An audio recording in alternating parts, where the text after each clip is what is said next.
নির্বাচন বাদ দিয়ে অন্তর্বর্তী সরকার অন্য কাজে গুরুত্ব দিলে তা গ্রহণযোগ্য হবে না বলে মন্তব্য করেছেন বিএনপির যুগ্ম মহাসচিব রুহুল কবির রিজভী।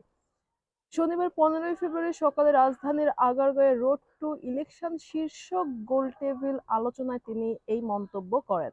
রিজভী বলেন, ডক্টর ইউনূসের নেতৃত্বাধীন সরকার জনসমর্থিত সরকার। এই সরকার মানুষের সেন্টিমেন্ট ধারণ করে কাজ করে। আমি গতকাল বলেছি, প্রথমে জাতীয় সংসদ নির্বাচন, যে নির্বাচনের মাধ্যমে সরকার পরিবর্তন ঘটে, সেই মূল কাজ বাদ দিয়ে যদি সাবসিডির কাজে প্রথম শুরু করে দেয়, তাহলে এটা গ্রহণযোগ্য হবে না।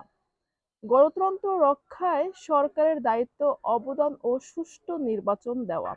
নির্বাচন সুষ্ঠু করতে নির্বাচন কমিশনকে ইসি সর্বোচ্চ ক্ষমতা দেওয়ার আহ্বান জানিয়ে বিএনপির জ্যেষ্ঠ নেতা বলেন, নির্বাচনের ক্ষেত্রে ইসি এখনো সর্বেসের্বা। রাজনৈতিক সরকার গঠিত হওয়ার পর ইসি কেন জানি সক্রিয়ভাবে কিছুটা পরাধীন হয়ে পড়ে। আইন সংবিধান বলে তাদের যে নিজস্ব স্বাধীনতা, সেই স্বাধীনতা তারা প্রয়োগ করতে চান না বা পারেন না।